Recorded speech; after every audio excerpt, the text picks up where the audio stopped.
Hello नमस्कार, जय Hind. The beginners academy के ऑनलाइन प्लेटफॉर्म में आप सभी का स्वागत है। आज हम लोग इलेक्टोरल बॉन्ड के बारे में देखेंगे।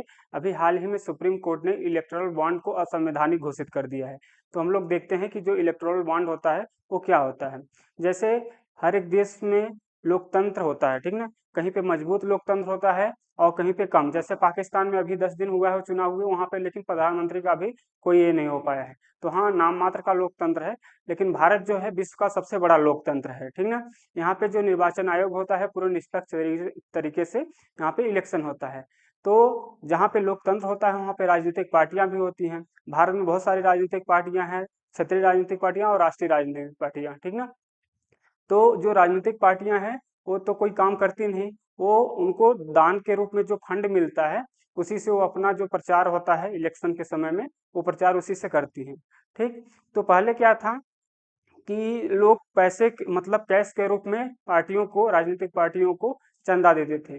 तो उसमें क्या हुआ कि लोग काले धन के रूप में, जो अगर अगर टैक्स के रूप में न दें और उसे पार्टियों को दे देते थे, तो इससे सरकार को लगा कि इसमें जो काला धन का ज्यादा बढ़ावा हो रहा है, जो काले धन से लोग बचा के उसको राजनीतिक पार्टियों को दान कर दे रहे हैं। तो 2017 में जब अरुण जेटली वित्त मंत्री थे तो उन्होंने इलेक्टोरल बॉन्ड को संसद में पेश किया 2017 में। और 2018 में 29 जनवरी 2018 को इलेक्टोरल बॉन्ड ये लागू हो गया। तब से क्या होता है कि स्टेट बैंक इलेक्टोरल बॉन्ड जारी करता है। उसको कोई भी नागरिक, भारत का कोई भी नागरिक या कंपनियां उसे खरीद सकती हैं।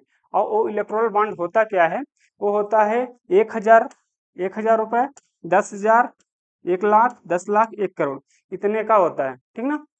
आप इसमें से कुछ भी खरीद सकते हो और उसे खरीद के इलेक्ट्रल बॉन्ड को अगर आप खरीदेंगे, ये एसबीआई के जो स्टेट बैंक ऑफ इंडिया है उसके चुनिंदा जो उसके मुख्य शाखाएं हैं वहां से आप खरीद सकते हैं।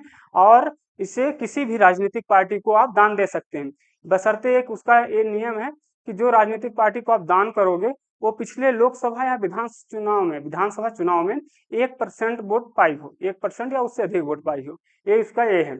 आप उस पार्टी को दान कर सकते हो। तो इसमें यह है कि आप 1 लाख, 10 लाख, 1 करोड़, आपका 10 लाख और 1 करोड़, इतने तक आप ले सकते हो। अगर किसी को दान करना होगा 10 करोड़ तो एक करोड़ के 10 बार खरीद सकता है, ठीक है।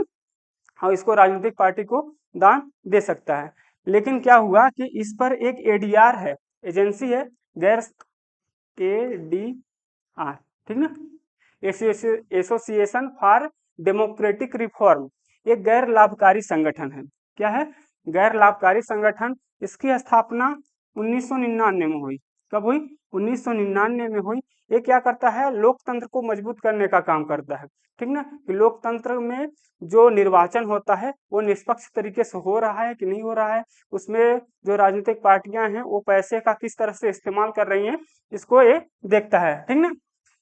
फिर इसको जब देखता है तो इसमें आपका सबसे पहले इन्होंने 2017 में इन्होंने सुप्रीम कोर्ट में याचिका दायर की कि जो पार्टियों को फंड मिलता है, पैसा, ठीक ना, जो पार्टियों को फंड या पैसा मिलता है वो आपका कौन देता है, ये जनता को हक है जानने का, ठीक ना।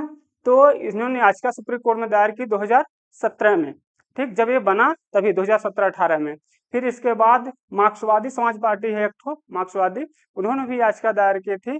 तो इनको याचिका दायर करने के बाद जब कोर्ट में ये मामला गया तो फिर से सुप्रीम कोर्ट ने इस पर निर्णय सुनाया है कि जो इलेक्टोरल बॉन्ड है वो बंद कर दिया जाएगा, क्योंकि इसके तहत जो है ये है इलेक्टोरल बॉन्ड का आपका ब्लूप्रिंट, ठीक है।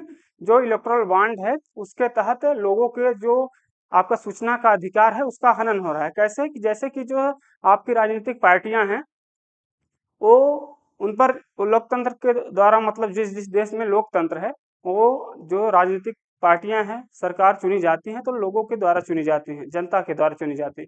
तो जनता का हक बनता है कि जो पार्टी सरकार में आ रही है उसको पैसा कहाँ से मिल रहा है, कौन पैसा दे रहा है, ठीक ना।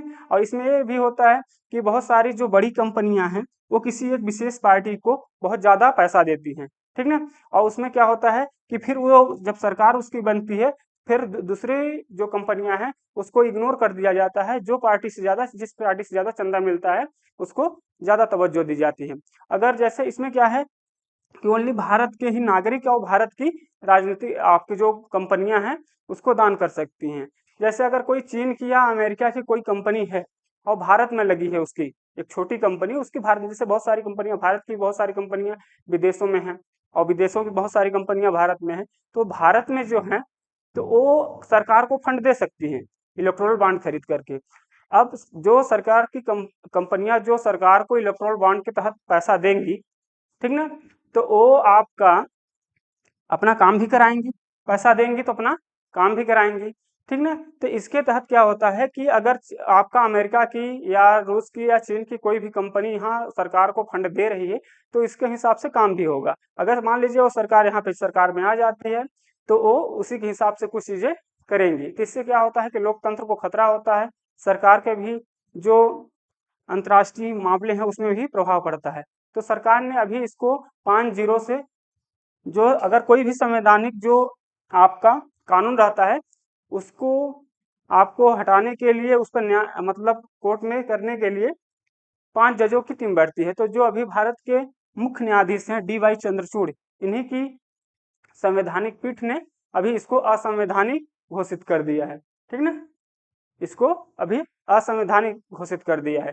तो अब जो इलेक्टोरल बॉन्ड है उसे कोई भी भारत का नागरिक या तो कोई भी कंपनी नहीं खरीद के दे सकती है, ठीक। और इसमें कुछ डाटा दिया गया है कि 2021-22 में मतलब पार्टी को इलेक्टोरल बॉन्ड के तहत कितना पैसा मिला है। तो यहाँ पे यह 2018-19 में आपका बीजेपी को 1450 करोड़ रुपए मिले हैं इलेक्टोरल बॉन्ड के तहत।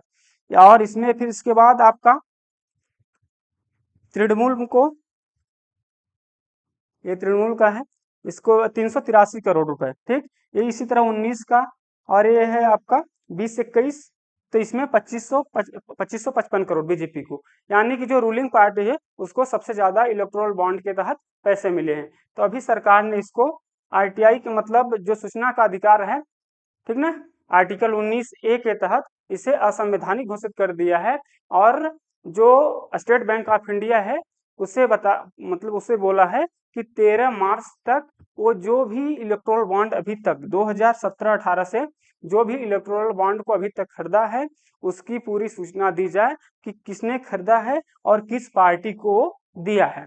तो अभी सुप्रीम कोर्ट ने इसे असंवैधानिक घोषित करके स्टेट बैंक ऑफ इंडिया को, उन्होंने निर्वाचन आयोग को इस चीज सौंपने को बोला है कि आप जो भी इलेक्टोरल बॉन्ड को खरीदा था उसको आप उसका डाटा पूरा आप निर्वाचन आयोग को दो और निर्वाचन आयोग उसको सबके सामने रखेगा, ठीक। तो 13 मार्च के बाद ये सारी सूचनाएं आएंगी कि किस पार्टी को, किस आपकी जो कंपनी है ज्यादा, उसको कंपनी हो या नागरिक हो भारत का कोई भी, किसको किसने दिया है, ठीक। तो इस तरह से आप इलेक्टोरल बॉन्ड को अच्छे से समझ गए होंगे कि इलेक्टोरल बॉन्ड क्या है, ठीक है। धन्यवाद।